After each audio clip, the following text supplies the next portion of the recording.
Hello everyone, welcome to my YouTube channel. आज हम बात करने वाले होंगे कि आप बायोलॉजी को कैसे स्ट्रॉन्ग बना सकते हो और उसमें 360 ऑन 360 नीट में ला सकते हो। तो आज हम इस वीडियो में पॉइंट्स में कवर करेंगे इस वीडियो को। तो सबसे पहला पॉइंट होने वाला है NCERT book versus coaching module, कि आपको एनसीईआरटी बुक को ज़्यादा प्रेफरेंस देनी है कि कोचिंग मॉड्यूल को। सेकंड पॉइंट होने वाला है कि बायोलॉजी में आपको नोट्स कैसे बनाने हैं। थर्ड पॉइंट होगा कि मैं आपको कुछ टिप्स ट्रिक्स दूंगा जिससे आप एनसीईआरटी बुक के कुछ समरी एग्जांपल्स इंपॉर्टेंट पॉइंट्स को इजीली याद कर लोगे। फोर्थ पॉइंट अपना होने वाला है कि इंपॉर्टेंस ऑफ शॉर्ट नोट्स, कि शॉर्ट नोट्स की क्या इंपॉर्टेंस है, क्या आपको बनाने उनको चाहिए कि नहीं बनाने चाहिए।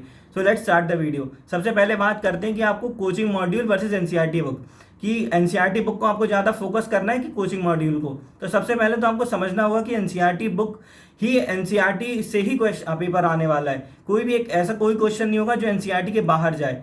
लेकिन कोचिंग मॉड्यूल की इंपॉर्टेंस है आपको एक ब्रॉडर एस्पेक्ट देने का उस पर्टिकुलर टॉपिक से। तो यदि आप कोचिंग की मॉड्यूल पढ़ते हो तो आप पर्टिकुलर टॉपिक का एक वाइड इन्फॉर्मेशन आपके पास हो जाती है, जिससे क्या होता है कि जब आप एनसीईआरटी पढ़ते हो तो आप काफ़ी इजीली उसको ग्रैस्प कर सकते हो और आपको आसानी से वो चीज़ याद हो जाएगी। क्योंकि जब आप टफ चीज़ें पढ़ते हो तो आपको एनसीईआरटी की ईजी चीज़ें ईजिली याद हो जानी चाहिए।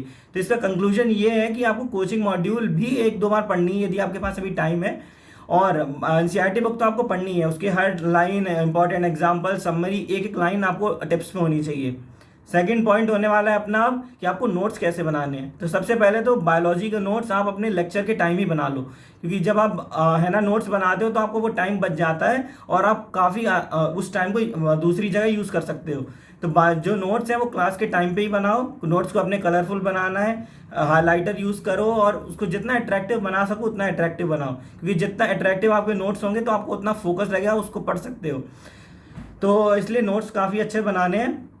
थर्ड पॉइंट होने वाला है अपना कि आपको समरी कैसे पढ़नी है। तो समरी देखो, समरी इज़ वेरी इंपॉर्टेंट। बहुत सारे पॉइंट्स ऐसे दिए हैं जो चैप्टर में नहीं दिए लेकिन एनसीईआरटी के समरी में दे रखे हैं।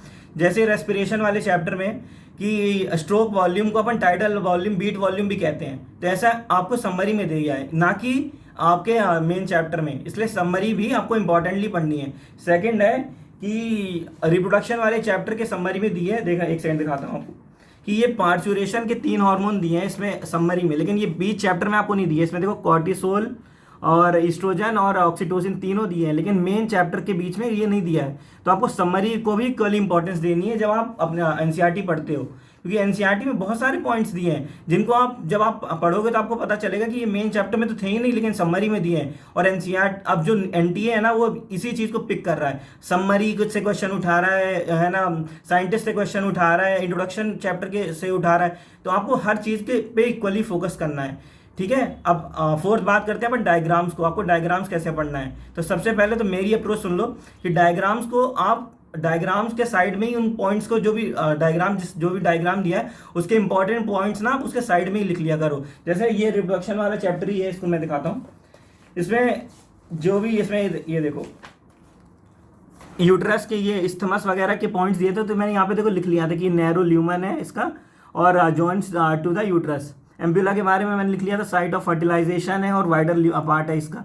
तो आप डायग्राम के साइड में ही लिख लो कि वो पर्टिकुलर जो भी लेबलिंग दी है वो उसका क्या इंपॉर्टेंस है, क्या एनसीईआरटी में उसका पॉइंट दिया है। तो इससे आप डायग्राम को भी काफ़ी इजीली याद कर लोगे और साथ में आपको एनसीईआरटी के पॉइंट्स भी कवर हो जाएंगे। तो डायग्राम्स को स्किप नहीं करना है, डायग्राम्स के नीचे जो भी पॉइंट्स दिए रहते हैं वो याद करना है। ऐसे सिमिलरली एक माइक्रोब्स वाले चैप्टर में दे रखा है डायग्राम के सेकंड पेज पे ही कि एडिनो वायरस रेस्पिरेटरी इन्फेक्शंस को कॉज करता है। तो बहुत सारे बच्चे स्किप कर देते हैं, लेकिन अभी तक ये क्वेश्चन आया नहीं है। ये आ सकता है कि what does adeno virus causes, तो इसका आंसर होगा रेस्पिरेटरी इन्फेक्शंस। तो ये क्वेश्चन अभी नेक्स्ट नीट में आ सकता है, बहुत काफ़ी चांसेस है कि ये क्वेश्चन आए, क्योंकि बहुत सारे बच्चे डायग्राम्स को स्किप कर देते हैं और एनटीए अब डायग्राम्स की तरफ भी इक्वली फोकस दे रहा है। बट एक ना एक क्वेश्चन हर साल डायग्राम से आ ही जाता है, तो आप डायग्राम को स्किप नहीं कर सकते हो।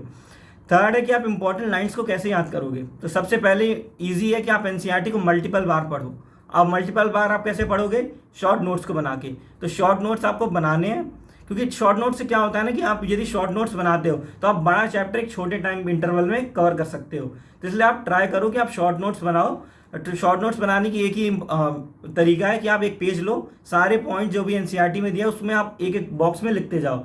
हर मेन टॉपिक के बारे में ईच पॉइंट लिखो और कोशिश करो कि पूरा सेंटेंस नहीं, इंपॉर्टेंट वर्ड्स आप लिखो, जिससे आप वो, यदि आप उसको रीड करो तो आपको क्लिक कर जाए एनसीईआरटी की लाइन। लेकिन ये मत करना कि सिर्फ शॉर्ट नोट्स पढ़ते रहो, क्योंकि एनसीईआरटी बुक को भी इक्वली इंपॉर्टेंस देनी है। एनसीईआरटी की हर लाइन आपको याद होनी चाहिए, क्योंकि कहीं से भी क्वेश्चन आ सकता है। अब असर्शन रीजन टाइप क्वेश्चन आ गए हैं, स्टेटमेंट बेस्ड क्वेश्चन आ गए हैं, मैचिंग आ रही है, तो ये सारे एनसीईआरटी से आने हैं। शॉर्ट नोट्स के चक्कर में आप एनसीईआरटी को मत भूलना, क्योंकि एनसीईआरटी ही एक बुक है जो आपको उसमें नीट में आने वाली है, क्योंकि एनसीईआरटी से हर क्वेश्चन आएगा, आपको पता चलेगा कि हर टाइप का क्वेश्चन एनसीईआरटी से ही प्रेजेंट है।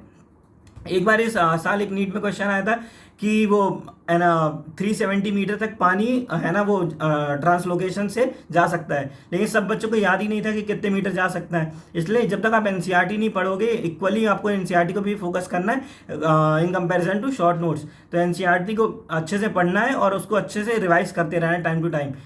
तो ये कुछ पॉइंट्स हैं जिससे आप बायोलॉजी में 360 ऑन 360 ला सकते हो।